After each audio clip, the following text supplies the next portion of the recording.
This episode of Yesterworld is sponsored by Verve. Be sure to stick around after the video to learn more and go to vrv.co/yesterworld to begin your free 30-day trial of Verve Premium. When looking back to some of the most popular cartoons from the early 2000s, one iconic character that stands the test of time and sticks out from the rest is Jimmy Neutron.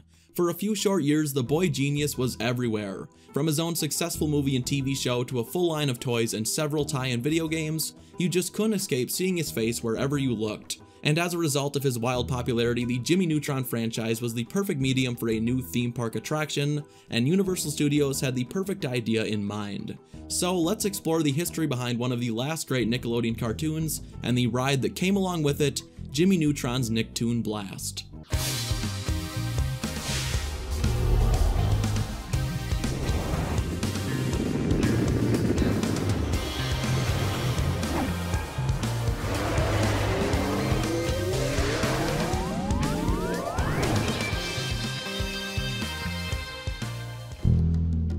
In order to properly set the stage for Jimmy Neutron's Nicktoon Blast, we must first travel back to the 1980s, a time long before anyone had ever heard the name Jimmy Neutron, something that wouldn't change for a very long time.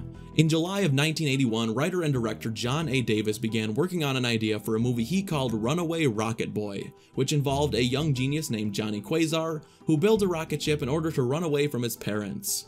At this time, the project was intended to be a fully live-action production, and Davis shopped his idea around for several years in an attempt to acquire a loan to begin work on the film.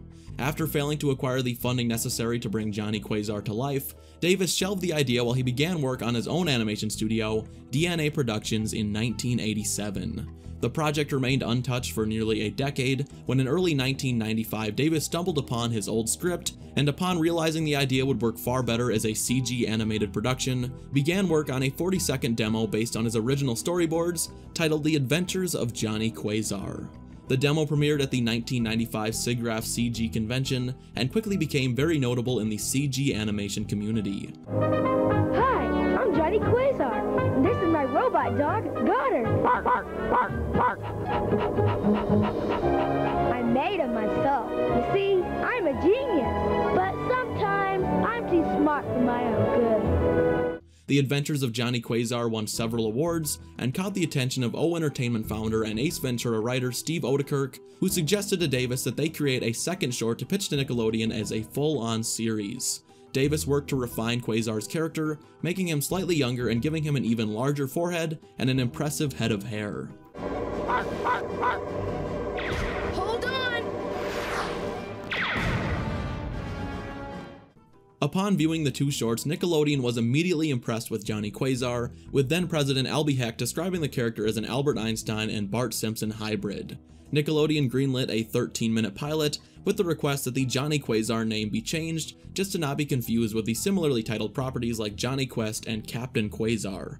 The lead character's name was quickly changed to Jimmy Neutron, and work on the pilot began shortly thereafter, being completed in February of 1998.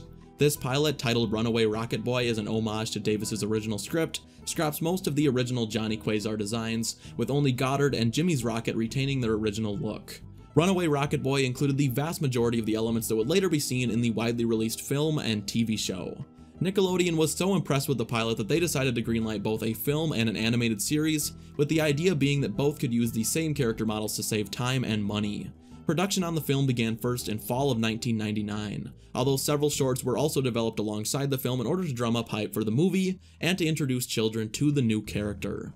Before the film had even released, Jimmy Neutron was all over the place due to a very aggressive marketing campaign. Several 1 to 2 minute shorts were aired on television and included on home releases of other Nickelodeon films, and Jimmy even had a very unique position as the official spokesperson of Trident Gum. With my Hypno Beam, programming people is a snap. Hypno Beam? Whoa! Hey Mom, let's go shopping. But I just went shopping. Okay, dear. Jimmy Neutron's aggressive ad campaign caught the attention of Universal Studios, who were already heavily involved with Nickelodeon through their theme parks. For over 3 years, Universal Studios Florida had been working on a replacement for their day one attraction, the Funtastic World of Hanna-Barbera. While the simulator ride had been very popular during the early to late 1990s, interest had waned, and by the early 2000s, the ride had become one of Universal Studios' least popular attractions. A year prior to the release of Jimmy Neutron, Universal and Viacom had entered an agreement for a Nickelodeon-themed attraction, then called the Nicktoon Blast, to replace the Funtastic World of Hanna-Barbera, but Universal was unsure which Nicktoons character should host the new simulator ride. Their idea was to create a new ride featuring all of the popular Nicktoon characters of the time, with one central character traveling through the universes of the different popular Nicktoon shows. This initial concept was created with the intention of updating the ride every so often, adding new characters and removing those who were no longer relevant.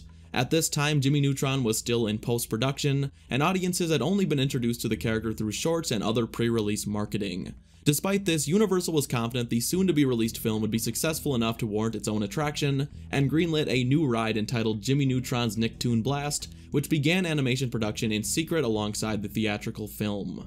Fortunately for Universal, upon release on December 21st of 2001, Jimmy Neutron Boy Genius was a massive success in every sense of the phrase. Audiences and critics alike loved the movie for its unique animation, memorable soundtrack, and touching moments, and financially the film brought home over $100 million on a $30 million budget, which also included the production of assets the studio could reuse for the full-length television show that was quickly pushed into production once the film became a hit.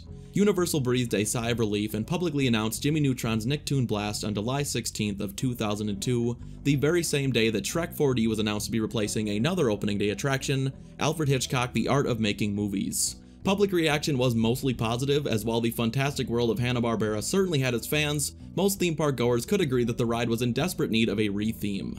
Hanna-Barbera closed its doors for good on October 20th of 2002, and the re-theme of the ride was done in record time. Within 1 week, the outside of the building had been stripped of all traces of Hanna-Barbera branding, and Universal Studios itself had very little involvement with the production of the ride film, other than the basic plot structure, as Nickelodeon Studios took care of all animation, and as a result, Universal only had minor work to complete before the new attraction could open to the public. With such an easy workload, Universal was able to complete the second fastest ride turnaround in park history, and Jimmy Neutron's Nicktoon Blast officially opened its doors on April 11th of 2003, following nearly a month of early access previews and only 5 months after the closure of the Funtastic World of Hanna-Barbera. The exterior of the show building was of course rebranded with Jimmy Neutron and various other Nicktoon characters, but the interior structure remained largely unchanged. The Hanna-Barbera clips that previously played were of course replaced with Nickelodeon clips, and the pre and main show were completely different narratively, but the areas retain the same layout. The pre-show begins with Jimmy welcoming the audience to his lab located at Nicktoon Studios, where the rest of the Nicktoons characters also reside. Jimmy then takes some time alongside a bumbling Carl to introduce you to his full lineup of rocket ships that he had been developing throughout the years. Finally, it's with great pleasure and pride that I present to you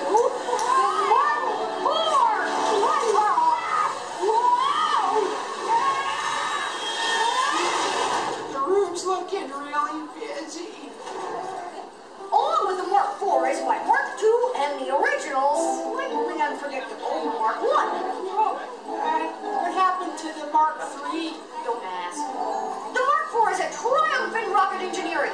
It's the fastest, strongest rocket ever built. An intruder is then detected nearby, who breaks into the lab to reveal himself to be none other than the evil Ooblar, who proceeds to steal and take off with Jimmy's Mark IV rocket. Jimmy decides to take chase, informing the audience that he will take the Mark II, and they can follow in the slightly unpredictable Mark I that he will control via remote control.